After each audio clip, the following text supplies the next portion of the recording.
안녕하세요. 저는 40대 중반의 평범한 주부입니다.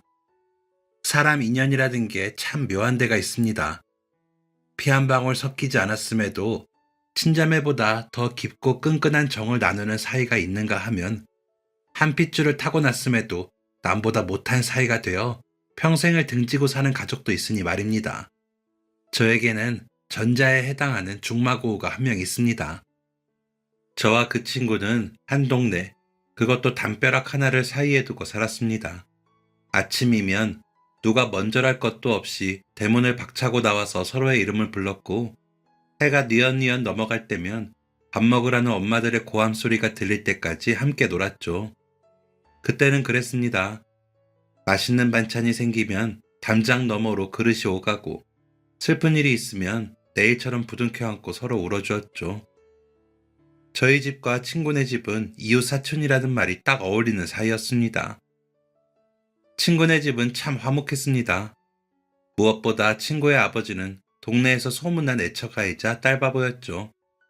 퇴근길이면 늘 누런 봉투에 전기구이 통닭이나 샌베이 과자를 사들고 오셔서 친구 목뿐만 아니라 제 목까지 살뜰히 챙겨주시곤 했습니다. 하지만 불행은 예고도 없이 가장 행복한 순간에 찾아온다고 했던가요? 친구와 제가 중학생이 되고 얼마 지나지 않아 친구 아버지가 갑작스러운 교통사고로 세상을 떠나고 말았습니다. 든든했던 가장의 부재는 친구네 집안을 급격히 기울게 만들었습니다. 평생 살림만 하시던 친구 어머니는 당장 먹고 살 길이 막막해졌죠. 그날 이후로 친구 어머니의 고운 손에 물 마를 날이 없었습니다. 친구 어머니는 새벽같이 일어나 김밥을 말아서 시장 좌판에 나가셨어요. 그것도 모자라 밤에는 식당에서 설거지를 하며 악착같이 생계를 꾸려가셨습니다. 어린 마음에도 하루가 다르게 거칠어지는 친구 어머니의 손과 어딘지 모르게 위축되어가는 친구의 모습이 얼마나 안쓰러웠는지 모릅니다. 저희 부모님은 그런 친구네를 알게 모르게 챙겼어요. 수진이 엄마, 이거 수진이랑 같이 먹어요. 어머, 이게 뭐예요? 이번에 김장하면서 수육도 같이 했어요. 식기 전에 먹어요. 매번 고마워서 어떡해요? 고맙긴요. 이웃끼리 다 나눠 먹고 그러는 거죠. 저희 집도 넉넉한 형편은 아니었습니다만 콩 한쪽도 나눠 먹으려고 했어요. 엄마는 제 옷을 살 때면 꼭 친구 옷도 함께 샀습니다. 그러던 어느 날 뜻밖의 소식이 들려왔어요. 친구 어머니가 재혼을 한다는 소식이었죠. 상대는 읍내에서 건어물 도매상을 크게 하는 분이라고 했어요. 친구네는 좁고 낡은 우리 동네를 떠나서 읍내에 있는 번듯한 2층 양옥집으로 이사를 가게 되었습니다. 솔직히 처음 그 소식을 들었을 때는 좀 당황스러웠습니다. 친구 아버지가 돌아가신 지 아주 오랜 시간이 지난 건 아니었으니까요. 하지만 저희 부모님은 다행이라고 말씀하셨어요.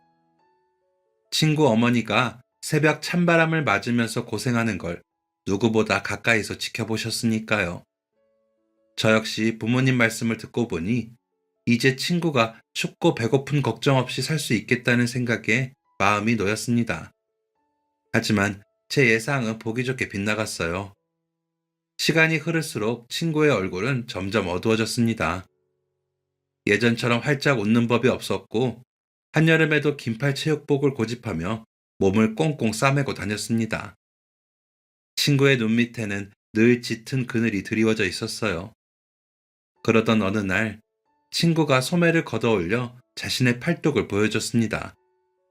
저는 친구의 팔을 보고 깜짝 놀랐어요. 회초리로 맞은 듯한 붉은 자국과 시퍼런 멍이 곳곳에 피어 있었기 때문이죠. 이게 뭐야? 누가 이렇게 때린 거야? 새아빠가. 뭐? 너희 아빠가? 응, 훈육이래. 다 나 잘 되라고 가르치는 거래. 친구의 목소리는 건조했습니다. 이미 눈물마저 말라버린 것 같았어요. 새아빠라는 사람은 겉으로는 점잖고 합리적인 척했지만 집안에서는 엄격한 독재자였습니다. 처음에는 귀가 시간이 늦거나 성적이 떨어지면 훈육이라면서 손바닥을 때리는 정도였다고 합니다. 하지만 그 강도가 점차 심해졌다고 해요. 문제는 친구의 성정이었습니다. 워낙 똑부러지고 야무진 아이라 자신이 잘못하지 않은 일에 대해서는 절대 고개를 숙이지 않았거든요. 억울한 건 억울하다고 말해야 직성이 풀리는 성격이었죠. 새아빠에게는 그게 버르장머리 없는 태도로 보였던 모양입니다. 어른이 말하는데 어디 눈을 똑바로 뜨냐고, 어디서 배운 버르장머리냐고 바로 손바닥이 날아오더라. 새아빠는 친구의 당당함을 꺾고 싶어 했습니다. 사과하면 끝날 일을 친구가 입을 꾹 다물고 버티면 괘씸하다면서 매를 들었죠. 그 매질은 훈육이라는 이름 아래 점점 감정적으로 변해갔습니다. 아주머니한테 말했어? 떨리는 목소리로 묻자 친구가 힘없이 고개를 끄덕였습니다. 말했지. 너무 힘들다고. 숨 막힌다고. 근데 엄마가 뭐라는 줄 알아? 새아빠가 날 친자식처럼 생각해서 그러는 거래. 엄마는 더 이상 내 편이 아니야. 그 집에서 내 편은 이제 아무도 없어. 그 말을 하는 친구의 눈동자는 깊은 절망으로 가득 차 있었습니다. 세상 어디에도 기댈 곳이 없다는 고립감이 친구의 영혼을 서서히 갉아먹고 있었어요. 그날 밤 저는 뜬 눈으로 밤을 지새웠습니다. 눈을 감으면 친구의 팔뚝에 선명하게 남은 시퍼런 멍자국이 아른거려 잠을 잘 수 없었어요. 고민 끝에 저는 엄마에게 친구 얘기를 했습니다. 엄마라면 해결해 줄 수 있을 거라고 믿었기 때문이죠. 엄마, 있잖아. 수진이 말이야. 새아빠한테 맞고 사는 것 같아. 우리가 도와주면 안 돼? 제 말에 설거지를 하던 엄마의 손이 딱 멈췄습니다. 엄마는 한숨을 푹 쉬며 앞치마에 손을 닦고 이렇게 말씀하셨어요. 너 어디 가서 그런 소리 하고 다니지 마. 남의 집 가정사에 함부로 끼어드는 거 아니야. 수진이가 너무 힘들어한단 말이야. 엄마가 수진이 몸에 남은 멍자국을 봤어야 해. 엄마가 그 아저씨한테 얘기하면 안 돼? 수진이 엄마는 그걸 모른대? 아니, 그건 아닌데. 그럼 가만히 있어. 괜히 우리가 나섰다가 부부싸움이라도 나면 어떡하니? 엄마의 반응은 제 기대와는 전혀 달랐습니다. 어른들의 세계에는 남의 집 일이라는 보이지 않는 선이 있었고 그 선은 제 생각보다 훨씬 높고 단단했어요. 그럼 그냥 보고만 있어? 수진이 엄마가 안다며. 그럼 알아서 잘 말리겠지. 너는 공부나 해. 쓸데없는 소리 말고. 엄마는 애써 제 말을 외면하며 다시 그릇을 딸그락거렸습니다. 그 순간 깨달았어요. 아무리 친한 이웃사촌이라도 닫힌 현관문 안에서 벌어지는 일에는 쉽게 손을 내밀어주지 않는다는 걸요. 친구가 힘들어하는데 아무 도움도 줄 수 없다는 사실에 저는 깊은 무력감을 느꼈습니다. 그러던 어느 날 밤이었어요. 제 방 창문으로 작은 돌멩이 하나가 날아들었습니다. 창문을 여니 친구가 커다란 배낭을 맨 채 결의에 가득 찬 표정으로 서 있었어요. 저는 부모님 몰래 친구를 제 방으로 불러들였습니다. 친구는 담담한 표정으로 뜻밖의 선언을 했어요. 나 오늘 밤 서울로 갈 거야. 그야말로 청천벽력 같은 말에 놀라서 되물었습니다. 뭐, 서울? 너 미쳤어? 거기가 어디라고 겁도 없이 간다는 거야. 나 오늘 아침에도 밥 먹다가 젓가락질 잘못했다고 종아리에 피멍들도록 맞았어. 더 이상은 못 참아. 여기서 이렇게 사느니 차라리 나가서 죽는 게 나아. 저는 그런 친구를 만류했습니다. 차라리 선생님한테 말하자. 아니면 경찰에 신고하자. 소용없어. 엄마도 참으라는데 남들이 뭘 해줘. 이미 몇 달 전부터 계획한 일이야. 친구는 새아빠와 엄마가 여행을 떠난 사이 서울로 도망칠 만반의 준비를 마친 상태였습니다. 굳게 담은 입술과 흔들림 없는 눈빛을 보면서 제가 무슨 말을 해도 친구를 돌려세울 수 없다는 걸 직감했어요. 친구에게 그 집은 더 이상 집이 아니라 감옥이었으니까요. 그런 친구에게 뭘 해줄 수 있을까 고심하다가 책상 서랍 깊숙한 곳으로 손을 뻗었습니다. 낡은 교과서들 뒤에 빨간색 돼지 저금통이 숨어 있었어요. 저금통을 꺼내들자 제법 묵직한 무게감이 전해져 왔습니다. 이게 뭐야? 친구가 커다란 돼지 저금통을 보고 놀란 눈으로 물었어요. 너 알지? 나 마이마이 사려고 돈 모은 거. 몇 년 전부터 명절 세뱃돈, 심부름값, 그리고 버스비까지 아껴서 악착같이 모은 거야. 저는 책상 서랍에서 커터칼을 꺼내서 망설임 없이 돼지의 배를 갈랐습니다. 플라스틱이 찢어지는 투박한 소리와 함께 그 안에서 동전과 꼬깃꼬깃하게 접힌 1,000원, 5,000원짜리 지폐들이 와르르 쏟아져 나왔어요. 우리는 떨리는 손으로 돈을 세었습니다. 10만 원이 조금 넘는 돈이었습니다. 우리 같은 학생들에게는 몇 년을 모아야 만져볼 수 있는 거금이었죠. 이거 가져가. 저는 돈을 차곡차곡 정리해서 친구에게 건넸습니다. 친구는 소스라치게 놀라며 손을 저었어요. 미쳤어? 너 마이마이 산다고 독하게 돈 모으는 거 내가 다 봤는데 이걸 어떻게 받아? 안 돼, 못 받아. 받아. 그깟 카세트야. 돈 모아서 나중에 사면 되지. 괜히 서울 가서 밥 굶지 말고 밥값에 보태. 나 돈 있어. 그래도 받아. 나중에 성공해서 갚으면 되잖아. 저는 친구의 손에 억지로 돈 뭉치를 쥐어주었습니다. 그제야 친구는 참았던 울음을 터뜨렸어요. 소리내어 울지도 못하고 입술을 꽉 깨문 채 굵은 눈물방울만 뚝뚝 흘렸습니다. 어깨를 들썩이며 우는 친구를 보며 저도 따라 울었어요.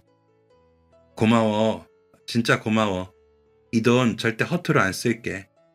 네가 피같이 모은 돈이니까 정말 꼭 필요한 데 쓸게.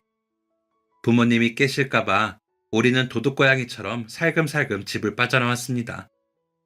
읍내 터미널까지 가는 밤길은 어둡고 무서웠지만 서로 맞잡은 두 손의 온기만큼은 뜨거웠습니다. 터미널에는 서울로 가는 막차 버스가 시동을 걸어놓고 기다리고 있었어요. 버스에 오르기 전 친구가 제 어깨를 잡으며 비장한 표정으로 말했습니다. 영희야, 우리 약속 하나만 하자. 무슨 약속? 지금은 내가 이렇게 도망치듯 떠나지만 나 서울 가서 꼭 성공할 거야. 네가 준 이 돈으로 악착같이 살아남아서 보란듯이 성공할 거야. 10년은 너무 짧고 딱 20년 뒤에 만나자. 20년? 너무 멀잖아. 그때면 우리 30대 중반인데.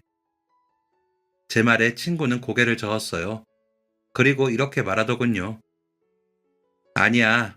내가 너한테 부끄럽지 않게 성공해서 금이 환영하려면 그 정도 시간은 필요해. 네가 준 이 돈 몇십, 몇백 배로 불려서 올게. 20년 뒤 10월 10일에 남산타워 앞에서 보자. 남산타워?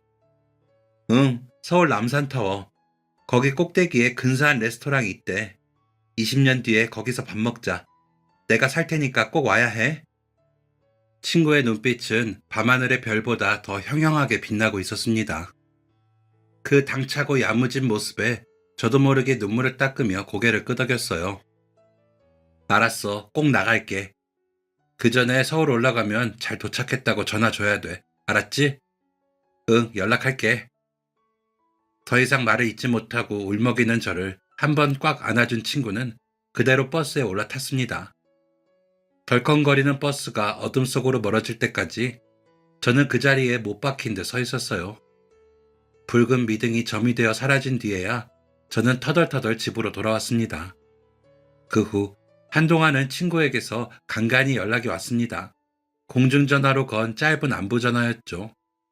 수화기 너머로 들리는 친구의 목소리는 늘 지쳐 있었지만 그래도 씩씩함을 잃지 않으려 애쓰는 게 느껴졌습니다. 나 잘 지내. 일자리도 구했고 밥도 잘 먹고 다녀. 걱정하지 마. 하지만 그 연락은 오래가지 못했습니다. 친구는 행여나 새아빠가 자신을 찾을까봐 극도로 조심했어요. 저희 집에 전화를 걸었다가 제가 아닌 부모님이 받으시면 아무 말 없이 뚝 전화를 끊어버렸죠. 그렇게 계절이 바뀌고 해가 거듭되면서 친구와의 연락은 자연스럽게 그리고 완전히 끊어지고 말았습니다. 저는 고등학교를 졸업하고 서울에 있는 대학에 진학했어요. 짐을 싸서 상경하던 날 고속버스 창밖을 보며 생각했습니다. 혹시 서울 어딘가에서 우연이라도 그 친구를 마주치지 않을까 하고요. 서울의 시간은 고향보다 빠르게 흘렀습니다. 낯선 억양과 하늘을 찌를 듯 빽빽한 빌딩 숲, 그리고 쉴 새 없이 밀려드는 인파 속에서 정신없이 적응해야 했죠. 상경 초기에는 지하철을 타거나 명동거리를 걸을 때마다 혹시나 친구를 마주치지 않을까 습관처럼 두리번거리곤 했습니다. 비슷한 뒷모습만 봐도 심장이 내려앉아 쫓아가 보기도 했죠. 하지만 이 거대한 도시에서 친구를 우연히 만난다는 건 모래사장에서 바늘을 찾는 것보다 어려운 일이었습니다. 그렇게 10년 넘는 세월이 흐르는 동안 제 삶에도 많은 변화가 찾아왔습니다. 대학을 졸업하고 직장 생활을 하던 중 지금의 남편을 만났어요. 투박하지만 진실하고 말보다는 행동이 앞서는 우직한 남자였죠. 우리는 축복 속에 결혼식을 올렸고 토끼 같은 아이도 낳았습니다. 남편은 결혼하고 얼마 지나지 않아 다니던 회사를 그만두고 창호 시공 업체를 차렸습니다. 당연히 주변에서는 우려가 컸죠. 자기 사업을 한다는 게 쉬운 일은 아니었으니까요. 하지만 남편에게는 누구보다 확실한 무기가 있었습니다. 바로 성실함과 기술이었죠. 한 번 단 창문은 내 얼굴이다. 바람 한 점, 물 한 방울 새지 않게 해야 한다. 이것이 남편의 철학이었습니다. 남들이 보지 않는 실리콘 마감 하나, 나사 하나까지 꼼꼼하게 챙기는 남편의 솜씨는 금세 입소문을 탔습니다. 얼마 지나지 않아 일감이 밀려들기 시작했고 몇 년 만에 직원 두세 명을 둔 어엿한 시공 전문 업체로 자리 잡았죠. 저 역시 다니던 직장을 그만두고 남편 사업을 도왔습니다.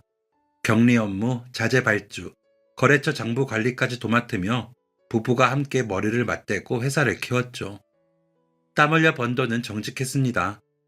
우리는 그 돈을 차곡차곡 모아서 서울 외곽에 우리 명의의 아파트를 장만했습니다. 비록 중심가는 아니었지만 우리 가족이 발 뻗고 누울 수 있는 따뜻한 보금자리가 생긴 것이죠. 여보, 고생했어. 다 당신 덕분이야. 이사하던 날 거실 바닥에 신문지를 깔고 짜장면을 비비며 남편이 제 손을 잡고 했던 말이 아직도 귓가에 선합니다. 그때까지만 해도 우리가 쌓아올린 이 성이 영원할 줄 알았습니다. 하지만 위기는 예고도 없이 가장 믿었던 곳에서 터져나왔습니다. 그 무렵 건설 경기가 조금씩 얼어붙고 있다는 뉴스가 흘러나왔어요. 다행히 남편 업체는 한 중견 건설사와 대규모 창호 공사 계약을 맺어서 안심하고 있었습니다. 워낙 규모가 큰 아파트 단지 현장이라 자재비와 인건비가 막대하게 들어갔지만 그동안 거래해온 신뢰가 있었기에 남편은 자금을 끌어다 쓰며 공사 일정을 마쳤습니다. 이번 현장만 잘 마무리되면 결제대금 들어오니까 그걸로 공장 부지 좀 알아보자. 이제 제작까지 직접 해야지. 남편은 희망에 부풀어 있었습니다. 공사 대금 중 일부는 현금으로 받았지만 잔금의 대부분은 어음 형태로 받았어요. 당시 건설업계에서는 관행 같은 일이라 크게 걱정하지 않았습니다. 업체도 믿을 만한 곳이었고요. 그러던 어느 날 아침 청천벽력 같은 소식이 날아들었습니다. 사장님, 뉴스 보셨어요? 그 건설사 어젯밤에 최종 부도 처리됐답니다. 수화기를 든 남편의 손이 사시나무 떨듯 떨렸어요. TV를 켜니 우리가 거래하던 건설사가 무리한 무다발식 사업 확장을 하다가 자금난을 견디지 못하고 법정 관리에 들어갔다는 뉴스가 속보로 뜨고 있었습니다. 머릿속이 하얗게 변했어요. 금고 속에 고이 모셔둔 수억 원짜리 어음이 순식간에 불쏘시개만도 못한 휴지 조각으로 변해버린 순간이었습니다. 파장은 걷잡을 수 없이 커졌습니다. 당장 다음 달에 직원들 월급을 줘야 했고 거래처에 자재 대금을 결제해야 했습니다. 며칠 밤을 뜬 눈으로 세우던 남편이 퀭한 눈으로 저를 불러서는 이렇게 말했어요. 여보, 아무래도 이 집을 내놔야겠어. 그게 무슨 소리야. 이 집을 어떻게 마련했는데 다른 방법은 없어?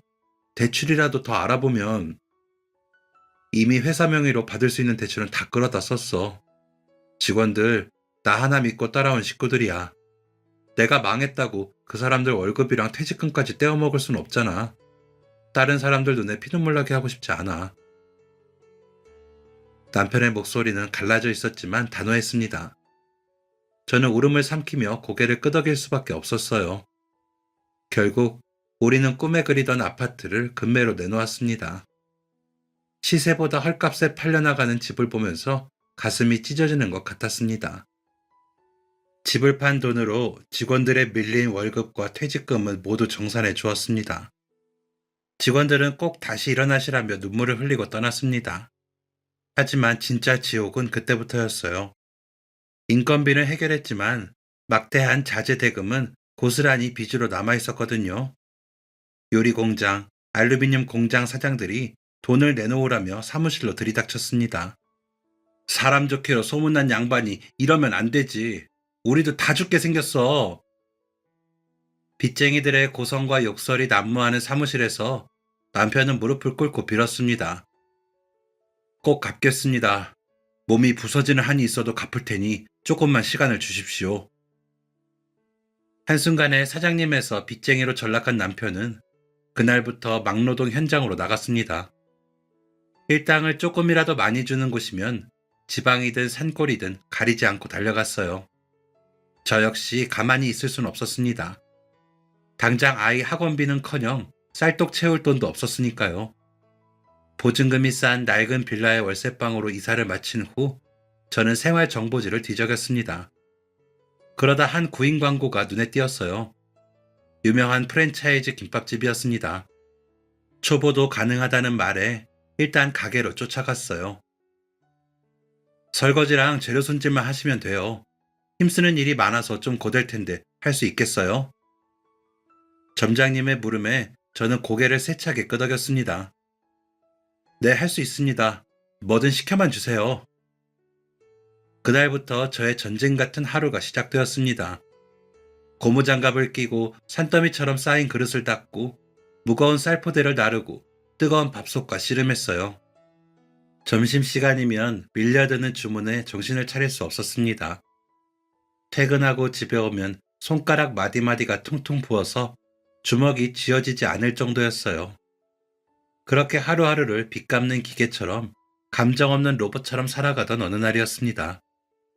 달력을 넘기던 제 손이 멈칫했어요. 10월 10일, 그 날짜를 보는 순간 심장이 쿵 하고 내려앉았습니다. 먹고 사는 게 너무 바빠서 한동안 잊고 있던 친구와의 약속 날짜가 어느덧 코앞으로 다가와 있었어요. 20년 뒤 10월 10일에 남산타워 앞에서 만나자. 그날 밤 친구의 형형하던 눈빛과 목소리가 환청처럼 들려왔습니다. 가슴 깊은 곳에서 뜨거운 것이 울컥 치밀어 올랐어요. 가야 할까? 저도 모르게 중얼거렸습니다. 20년이라는 세월은 강산도 2번이나 변하게 만드는 시간이었어요. 친구가 어린 날의 약속을 기억하고 있을 리 만무했습니다. 어쩌면 벌써 잊어버리고 어딘가에서 잘 살고 있거나 아니면 저처럼 사는 게 바빠서 약속 따윈 까맣게 잊었을지도 모르죠. 아니, 기억하고 있더라도 굳이 나오지 않을 확률이 높았습니다. 하지만 만에 하나라는 게 있지 않습니까? 나도 이렇게 기억하고 있는데 그 친구도 기억하고 있다면? 혹시나 그 친구가 그 자리에 나와서 나를 하염없이 기다리게 된다면? 그러다 어느덧 약속한 날짜가 다가왔어요. 마침 그날은 식당의 정기 휴무일이었습니다. 남편은 새벽같이 지방 현장으로 내려갔고 아이는 학교에 가 있었죠. 텅 빈 집에 홀로 앉아 시계바늘만 쳐다보던 저는 오전 11시가 되자 무언가에 홀린 듯 자리에서 일어났습니다.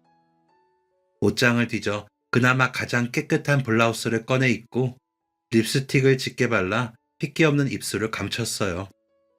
거울 속 제 모습이 낯설었지만 지금은 그런 걸 따질 때가 아니었습니다. 저는 그대로 집을 나서서 버스에 올랐어요. 창밖으로 스쳐가는 서울의 풍경이 오늘따라 유난히 선명하게 다가왔습니다. 남산타워가 가까워질수록 심장이 터질 듯이 뛰었어요. 버스에서 내려 남산으로 올라가는 길, 화창한 가을 햇살이 야속할 만큼 눈부셨습니다. 가족끼리, 연인끼리 웃으며 지나가는 사람들 틈에서 저는 잔뜩 긴장한 채 약속 장소인 팔각정 앞에 다다랐어요. 시계는 11시 50분을 가리키고 있었습니다. 저는 숨을 크게 들이마시며 주위를 둘러보았습니다. 수많은 인파 속에서 익숙한 얼굴을 찾기 위해 눈을 가늘게 떴어요. 20년이 지났으니 얼굴도 많이 변했겠죠. 못 알아보면 어떡하나 걱정이 앞섰습니다. 그때였습니다. 저만치 앞 팔각정 난간 쪽에 누군가 서 있었습니다. 세련된 정장 차림에 선글라스를 낀 여자였어요. 여자는 손목시계를 수시로 확인하며 초조한 듯 주위를 두리번거리고 있었습니다. 순간 심장이 쿵쿵 뛰기 시작했어요. 설마 하는 마음에 쭈뼛거리며 한 발자국 다가서는 순간 그 여자가 선글라스를 벗으며 고개를 돌렸습니다. 그리고 거짓말처럼 저와 시선이 딱 마주쳤어요. 주변의 소음이 일순간 멈춘 듯 했습니다. 20년이라는 긴 세월의 강을 건너 마침내 우리의 눈이 다시 마주치는 순간이었어요. 영희야. 여자의 입에서 제 이름이 흘러나왔어요. 많은 게 변해 있었지만 그 눈매만큼은 제가 기억하는 16살 소녀의 그것과 꼭 닮아 있었습니다. 20년의 세월을 뛰어넘어 우리는 서로를 단번에 알아보았어요. 세상에, 너 왔구나. 진짜 왔어. 친구는 저에게 다가오더니 다짜고짜 저를 와락 끌어안았습니다. 낯선 향수 냄새가 났지만 맞닿은 가슴으로 전해지는 심장박동과 가늘게 떨리는 어깨는 영락없는 내 친구였습니다. 우리는 주위의 시선은 아랑곳하지 않고 그동안 쌓인 그리움을 눈물로 씻어내듯 서로를 토닥였습니다. 안 오면 어떡하나 걱정했어. 잘 왔어. 진짜 잘 왔어. 저 역시 이렇게 와줘서 고맙다고, 보고 싶었다고 말하고 싶었지만 울음 때문에 제대로 된 말이 나오지 않았어요. 가자, 내가 예약해놨어. 약속은 지켜야지. 한참 만에 눈물을 닦은 친구가 웃으며 제 손을 꼭 잡았습니다. 저는 친구의 손을 잡고 남산타워의 전망대 레스토랑으로 올라갔어요. 친구가 예약한 자리는 창가 쪽 가장 좋은 자리였습니다. 서울 시내 전경이 한눈에 내려다 보이는 자리였죠. 하얀 식탁보가 깔린 테이블에 앉아 서로를 마주보자 그제야 현실감이 밀려왔습니다. 제 앞에는 성공한 커리어 우먼의 아우라를 풍기는 친구가 앉아 있었어요. 반면 유리창에 비친 저는 화장기 없는 얼굴에 낡은 블라우스를 입은 초라한 중년 여성이었죠. 자격지심이었을까요? 친구의 매끄러운 손과 설거지 물에 불어 거칠어진 제 손이 자꾸만 비교되어 저는 슬그머니 손을 테이블 아래로 감췄습니다. 하지만 친구는 그런 제 마음을 아는지 모르는지 메뉴판을 보지도 않고 능숙하게 코스 요리를 주문했어요. 너 기억나? 옛날에 드라마 보면서 내가 그랬잖아. 나중에 성공해서 남산타워 꼭대기에서 칼질 한번 해보자고. 오늘이 그날이야. 마음껏 먹어. 친구가 환하게 웃으며 와인잔을 들었습니다. 쨍 하고 잔 부딪히는 소리가 맑게 울려 퍼졌어요. 그동안 어떻게 지냈어? 서울 올라와서 힘들지 않았어? 제 조심스러운 물음에 친구가 잠시 창밖으로 시선을 돌렸습니다. 세상에 잠긴 듯 친구의 눈빛이 깊어졌어요. 말도 마. 처음 올라왔을 때 생각하면 지금도 자다가 벌떡벌떡 일어나. 친구의 입에서 지난 20년의 세월이 파노라마처럼 흘러나오기 시작했습니다. 1990년대 중반, 돈 몇 푼 들고 무작정 상경한 16살 소녀에게 서울은 거대한 정글이었습니다. 친구는 자신이 가져온 비상금으로 산동네의 좁은 쪽방을 구했다고 했습니다. 보증금 없이 월세만 내는 한 사람이 겨우 누울 만한 방이었죠. 방은 어찌어찌 구했는데 먹고 살 길이 막막했다고 합니다. 기술도 없고 학벌도 없는 미성년자가 할 수 있는 일이 많지 않았다고 해요. 식당에서 설거지도 해보고 봉제 공장에서도 일해봤는데 내가 가출한 청소년인 걸 알고는 월급을 후려치거나 안 주려고 하더라. 다 날 등쳐먹으려는 어른들 뿐이었어. 그렇게 어려운 와중에도 친구는 제가 준 돈은 차마 쓰지 못했다고 합니다. 네가 그 돈을 어떻게 모았는지 아니까 10원 한 장 못 쓰겠더라. 이 돈만큼은 절대 허투루 쓰지 않겠다고 마음먹기도 했고, 그러다 문득 그 돈을 미천 삼아 장사를 해봐야겠다는 생각이 떠올랐다고 합니다. 우리 엄마, 아빠 돌아가시고 시장에 김밥 내다 팔았잖아. 나 학교 다녀오면 옆에 쭈그려 앉아서 엄마 김밥 마는 거 거들었거든. 갑자기 그 생각이 나는 거야. 가진 기술이라고는 김밥 마는 게 전부였던 친구는 무모하지만 용감한 결단을 내렸습니다. 제가 준 10만 원 중 일부를 헐어 김밥 재료를 사기로 한 겁니다. 친구는 그 길로 새벽 시장으로 달려가 재료를 샀다고 해요. 김밥을 말아서 스티로폼 박스에 담고는 공사판, 재래시장, 터미널 등 사람이 모이는 곳이면 어디든 찾아다녔다고 합니다. 따뜻한 김밥 있어요. 한 줄에 1,000원. 친구는 목이 터져라 소리치며 시장 골목을 누볐습니다. 하지만 세상은 16살 소녀에게 결코 호락호락하지 않았습니다. 목 좋은 곳에 자리를 잡으면 어느새 기존 상인들이 달려와서 고래고래 소리를 질렀다고 합니다. 어디서 굴러먹던 개벽다기가 상도덕도 없이 여기다 판을 벌려. 당장 안 치워? 상인들은 김밥이 담긴 스티로폼 박스를 걷어차거나 재수없다며 친구에게 소금을 뿌려댔다고 해요. 바닥에 뒹구는 김밥을 주워 담으면서 친구는 죄송하다고 한 번만 봐달라고 손이 발이 되도록 빌어야 했죠. 하지만 어른들은 냉정했습니다. 심지어 약점을 잡아 협박하는 사람들도 있었다고 해요.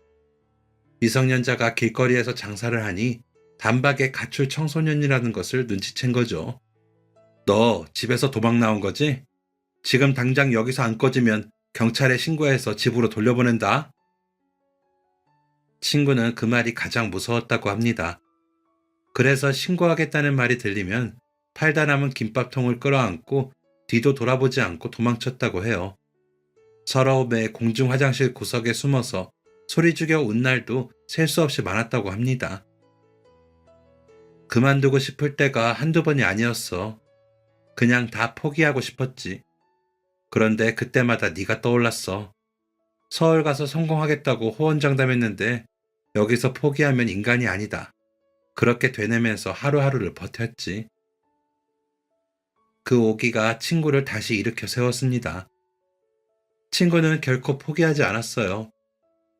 그런 친구에게 기회는 아이러니하게도 국가적 위기와 함께 찾아왔습니다. 1997년 IMF 외환 위기가 터진 겁니다. 나라가 망한다고 난리였잖아. 멀쩡한 회사가 부도나고 양복 입은 아저씨들이 거리로 쏟아져 나오는데 나한테는 그게 기회가 됐어. 하루아침에 명예퇴직을 당하고 갈 곳 없는 가장들이 공원으로 거리로 쏟아져 나오던 시절이었습니다. 주머니 사정이 얇아진, 아니 당장 내일의 생계를 걱정해야 하는 그들에게 5,000원짜리 점심 식사는 감당하기 힘든 사치였죠. 그때 친구가 파는 1,000원짜리 김밥은 그들에게 단순한 끼니가 아니라 구원과도 같았습니다. 사람들 입맛은 정직해. 싸구려 쌀을 쓰는지 묵은 채소를 쓰는지 기가 막히게 알거든. 그래서 좀 고되더라도 매일 새벽 시장에 가서 제일 신선한 시금치를 사다가 무쳤어. 참기름도 방앗간에서 직접 짠 걸 썼고. 친구는 그때를 회상하며 눈을 반짝였습니다. 1,000원짜리지만 그 안에 담긴 정성은 10,000원짜리 정식 못지않게 꾹꾹 눌러 담았지. 그랬더니 소문이 나더라고.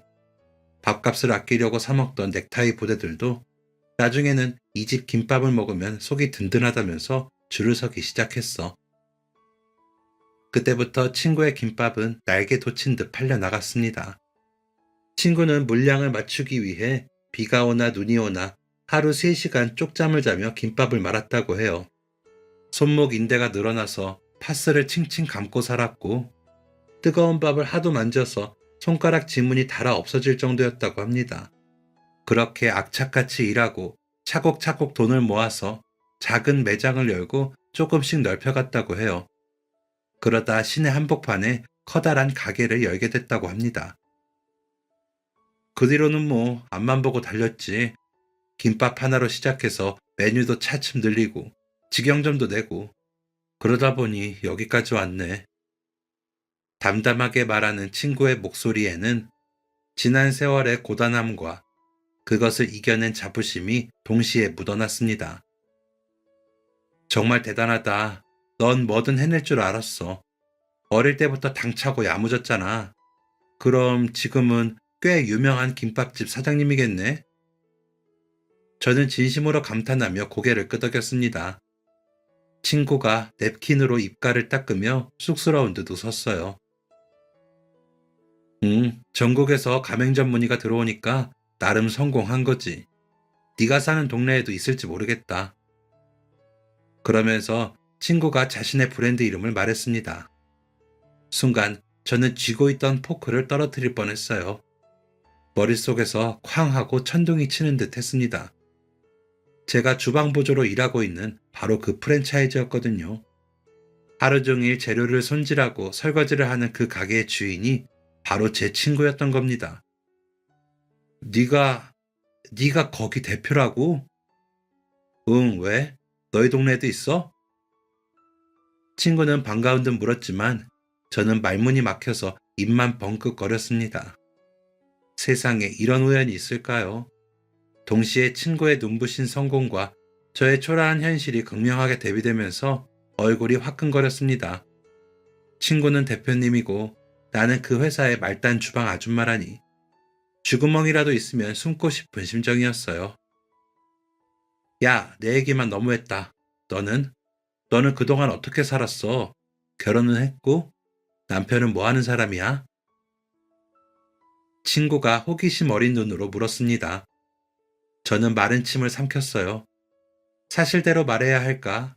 아니면 적당히 잘 살고 있다고 거짓말을 해야 할까? 남편은 사업 망해서 막노동 나가고 나는 네가 만든 회사 가맹점에서 설거지한다고 말할 수 있을까? 자존심이 제 혀끝을 붙잡았습니다. 하지만 친구의 맑고 투명한 눈동자를 마주한 순간 그냥 진실을 말해야겠다는 생각이 들었어요. 저는 떨리는 목소리로 입을 뗐습니다. 남편의 샤시 사업이 얼마나 잘 나갔었는지, 우리가 얼마나 행복했었는지, 그리고 한순간의 부도로 어떻게 무너져 내렸는지 덤덤하게, 하지만 숨김없이 모든 걸 털어놓았어요.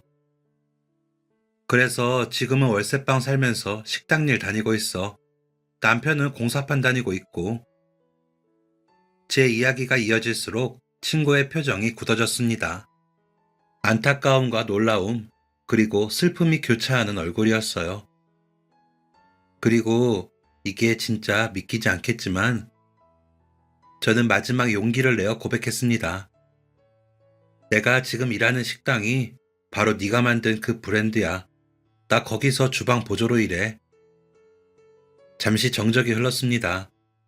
친구는 믿기지 않는다는 표정으로 저를 빤히 바라보았어요. 그러다 이내 눈시울이 붉어지더니 제 거친 손을 덥석 잡았습니다. 세상에 진짜야? 네가 내 가게에서 일하고 있다고? 나도 네가 대표일 줄은 꿈에도 몰랐지. 그냥 집 근처라서 선택한 건데. 친구는 제 손을 어루만지며 한동안 말을 잇지 못했습니다. 거칠어진 제 손가락 마디마디를 쓰다듬는 친구의 손길이 파르르 떨리고 있었어요. 미안해. 내가 너무 늦게 너를 찾았네. 이렇게 네가 고생하는 줄도 모르고 나만 잘 먹고 잘 산 것 같아서 너무 미안해. 눈물을 뚝뚝 흘리는 친구를 보며 저도 코끝이 찡해졌습니다. 하지만 친구의 눈빛은 단순히 동정심에 젖은 눈빛이 아니었습니다. 눈물을 닦아낸 친구의 눈이 20년 전 터미널에서 보았던 그 당찬 빛깔로 다시 번뜩이기 시작했어요. 근데 영희야, 잘 됐다. 아니, 차라리 잘 된 거야. 뭐가?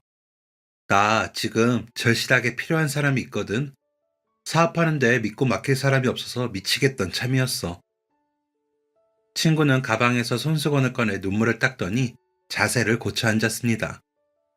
너희 남편 샤시랑 인테리어 시공 꼼꼼하게 잘한다고 했지?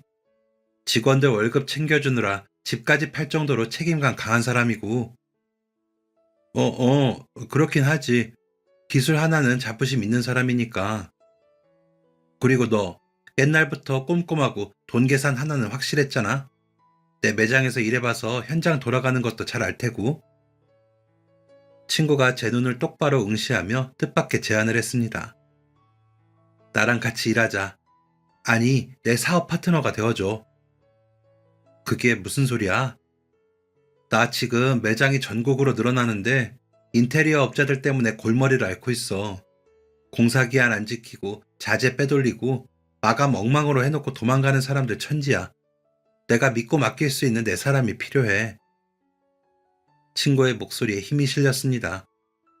내가 너희 남편 사업에 투자할게. 그냥 빌려주는 게 아니라 정식으로 투자하는 거야. 그 돈으로 남편 빚 갚고 제대로 된 창호 공장이랑 인테리어 법인 하나 차려. 대신 우리 브랜드의 전지점 인테리어랑 유지 보수는 너희가 맡아서 해줘. 저는 멍하니 친구를 바라보았습니다. 10억, 아니 그 이상의 가치가 있는 제안이었습니다. 너 진심이야? 우리 지금 빈털털이야. 빚쟁이들이 쫓아다니는 신세라고. 그러니까 하는 말이야. 네가 20년 전에 나한테 전 재산 털어줬잖아. 네가 날 믿어줬던 것처럼 나도 너랑 네 남편 기술 믿고 투자하는 거야. 이건 적선이 아니라 비즈니스야. 친구는 단호했습니다. 20년 전 제가 건넨 10만 원이 친구를 살렸듯 이제 친구가 건네는 손길이 벼랑 끝에선 우리 가족을 잡으려 하고 있었습니다. 20년 전에 약속했잖아. 그날 빌린 돈 몇십, 몇백 배로 불려서 갚겠다고. 이게 내가 갚는 방식이야. 친구의 진심 어린 제안 앞에서 저는 더 이상 자존심을 세울 수 없었습니다. 거절할 명분도 없었어요. 그 사이 뜨거운 눈물이 볼을 타고 흘러내렸습니다. 친구는 웃으면서 그런 제 어깨를 다독여줬어요. 영희야, 우리 같이 잘 살자. 알았지? 남산에서 내려오는 버스 안, 차창 밖으로 스쳐가는 서울의 풍경이 그날따라 유난히 찬란하게 보였습니다. 주머니 속에는 친구의 명함이 들어있었어요. 월세방 현관문을 열고 들어서니 고단한 하루를 마친 남편이 파스 냄새를 풍기며 웅크리고 잠들어 있었습니다. 거칠어진 남편의 손등을 보자 울컥 눈물이 솟았어요. 여보, 일어나봐. 할 말이 있어. 제가 흔들어 깨우자 남편이 부스스한 얼굴로 일어났습니다. 그러더니 제 얼굴을 보고 깜짝 놀랐어요. 당신 왜 그래? 무슨 일 있어? 울었어? 저는 남편의 손을 꼭 잡고 오늘 있었던 기적 같은 이야기를 털어놓았습니다.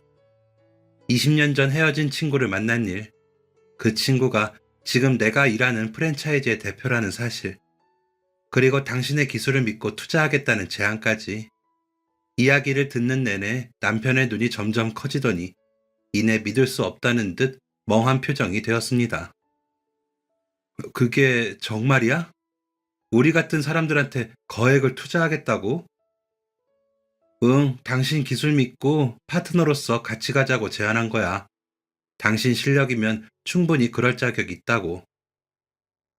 남편은 한참 동안 말을 잇지 못하더니 투박한 손으로 얼굴을 감싸쥐고 소리 없는 오열을 토해냈습니다. 그것은 안도감이자 벼랑 끝에서 인정받은 가장의 뜨거운 눈물이었어요. 그동안 가장이라는 무거운 짐을 홀로 짊어지고 얼마나 마음을 졸였을까요? 저는 그런 남편의 등을 가만히 쓸어내리며 당신 잘못이 아니라고, 이제 다시 시작하면 된다고 진심으로 위로를 건넸습니다. 며칠 뒤 우리는 친구의 회사 사무실에서 정식으로 투자 계약서를 작성했습니다. 친구는 공사 구분 없이 뭉뚱그려 돈을 주지 않았어요. 자금의 용도와 상환 계획, 수익 배분까지 철저하게 비즈니스적으로 접근했습니다. 그 모습이 오히려 우리 부부에게는 큰 위안이 되었습니다. 동정이 아닌 당당한 사업 파트너로 대우해주는 것이었으니까요. 투자금이 들어오고 가장 먼저 한 일은 빚을 청산하는 것이었습니다. 남편을 옥죄던 자재상 사장님들을 찾아가 밀린 대금을 모두 결제했어요. 김 사장, 내 이럴 줄 알았어. 자네는 언젠가 다시 일어날 줄 알았다니까. 돈을 받자 태도가 돌변하여 웃는 사람들을 보며 씁쓸하기도 했지만 지긋지긋한 독촉 전화에서 해방되었다는 사실만으로도 살 것 같았습니다. 빚이라는 족쇄가 풀리자 남편의 어깨도 다시 펴졌어요. 우리는 경기도 외곽에 넓은 공장 부지를 임대하고 최신식 창호 절단기와 가공기계를 들여놓았습니다. 공장에 간판을 달던 날, 남편은 작업복을 입고 간판을 어루만지며 어린아이처럼 웃었습니다. 이제 다시 시작이네. 이번엔 절대 안 무너져. 친구와의 파트너십은 기대 이상의 시너지를 냈습니다. 친구의 브랜드는 전국적으로 가맹점이 폭발적으로 늘어나고 있었는데 기존 인테리어 업체들은 공사 기한을 못 맞추거나 마감이 부실해 점주들의 불만이 많은 상황이었습니다. 남편은 특유의 꼼꼼함으로 현장을 지휘했어요. 창문 틈새에 실리콘 마감 하나, 타일 줄눈의 간격 하나까지 직접 챙겼죠. 사장님, 이렇게까지 꼼꼼하게 안 하셔도 되는데요. 현장 반장님들이 혀를 내두를 정도였지만 남편은 타협하지 않았습니다. 투자자가 믿고 맡긴 현장입니다. 그만큼 책임감을 갖고 일해야죠. 저는 경영 지원과 자금 관리를 도맡았습니다. 예전에 주방 보조로 일하면서 느꼈던 동선의 불편함을 개선하여 인테리어 설계에 반영하자 점주들의 반응이 폭발적이었어요. 역시 주방을 아는 분이 설계하니까 다르네요. 우리가 시공한 매장들은 깔끔하고 하자가 없다며 점주들의 칭찬이 자자했어요. 친구는 우리 부부의 손을 잡고 고마워했습니다. 거봐, 내가 사람 보는 눈이 있다니까. 덕분에 내가 발 뻗고 잔다. 정말 고마워. 시간이 흐르면서 우리 회사는 친구의 일을 전담하는 것을 넘어 독자적인 수주까지 따내는 건실한 중소기업으로 성장했습니다. 그로부터 강산이 한 번 더 변한다는 10년의 세월이 흘렀습니다. 저는 서울 근교의 타운하우스 마당에서 따뜻한 차를 마시며 이 글을 쓰고 있어요. 남편의 사업은 이제 완전히 자리를 잡아서 제가 매일 출근하지 않아도 될 만큼 시스템이 갖춰졌습니다. 아이 역시 그 사이 훌쩍 자라 고등학생이 되었어요. 제 곁에는 여전히 그 친구가 있습니다. 견고한 사업 파트너이자 서로의 건강을 챙기고 자식 걱정을 나누는 친자매 같은 사이로 지내고 있죠. 지난 주말에는 친구와 함께 남산타워에 다녀왔습니다. 10년 전 눈물 범벅이 되어 재회했던 그 레스토랑에서 우리는 다시 칼질을 했습니다. 창밖으로 펼쳐진 서울의 야경을 바라보며 친구가 이렇게 말하더군요. 영희야, 가끔 그런 생각을 해. 그때 네가 돼지저금통에 배를 가르지 않았다면 지금의 나는 없었겠지? 무슨 소리야. 너는 워낙 똑부러지고 야무져서 어떻게든 성공했을 거야. 아니야, 그 10만 원. 그건 그냥 돈이 아니었어. 세상 천지에 내 편 하나 없는 줄 알았는데 나를 위해 전 재산을 내어주는 사람이 있다는 사실이 나를 살게 했어. 친구의 진심 어린 고백에 가슴이 뭉클해졌습니다. 친구는 가방에서 정성스럽게 포장된 작은 상자를 저에게 건넸어요. 이게 뭐야? 열어봐. 아주 어렵게 구했어. 조심스레 포장지를 뜯자 세월의 흔적이 느껴지는 낡은 박스가 나왔습니다. 박스를 열어본 저는 그만 입을 틀어막고 말았어요. 그 안에는 이제는 단종되어 박물관에서나 볼 법한 선명한 빨간색 마이마이 카세트 플레이어가 들어있었습니다. 30년 전 제가 그토록 갖고 싶어한 바로 그 모델이었습니다. 너 이걸 어떻게... 인사동 골동품 가게를 다 뒤졌지. 작동도 잘 돼. 내가 테이프 넣어서 들어봤거든. 친구가 씩 웃으며 말했어요. 그날 돼지저금통 배를 가를 때 네 눈이 얼마나 흔들렸는지 다 봤거든. 갑자기 그날 일이 떠오르면서 어떻게든 사주고 싶다는 생각이 들더라고. 친구의 말을 들으며 재생 버튼을 누르자 칙칙하는 잡음과 함께 우리가 학창시절 즐겨 듣던 옛 노래가 흘러나왔습니다. 우리는 마치 16살 소녀 시절로 돌아간 듯 노래를 흥얼거리며 서로를 바라보고 웃었어요. 우리는 압니다. 30년 전 제가 건넨 꼬깃꼬깃한 지폐뭉치가 20년 뒤 10억이라는 기적의 씨앗이 되고 다시 10년이 흘러 우리 두 사람의 인생을 풍요롭게 꽃피웠다는 것을요. 돈은 돌고 도는 것이라지만 그 돈에 담긴 사람의 마음은 사라지지 않고 더 큰 사랑으로 돌아온다는 것을 저와 친구는 인생을 통해 배웠습니다. 누군가는 기적이라고 말할지 모릅니다. 하지만 저는 믿습니다. 진심을 다해 심은 씨앗은 언젠가 반드시 아름다운 열매를 맺는다는 것을요. 어린 날의 상처를 딛고 일어선 내 친구, 그리고 그 친구 덕분에 다시 일어선 우리 부부, 서로가 서로에게 구원이 되어준 이야기가 앞으로도 오래오래 해피엔딩으로 이어지길 바랍니다. 긴 이야기 들어주셔서 감사합니다. 여러분의 삶에도 늘 행운이 함께하기를 기원하겠습니다. 지금까지 사연 들어주셔서 감사합니다. 사연이 재밌으셨다면 구독과 좋아요를 눌러주세요. 감사합니다. 안녕히 계세요.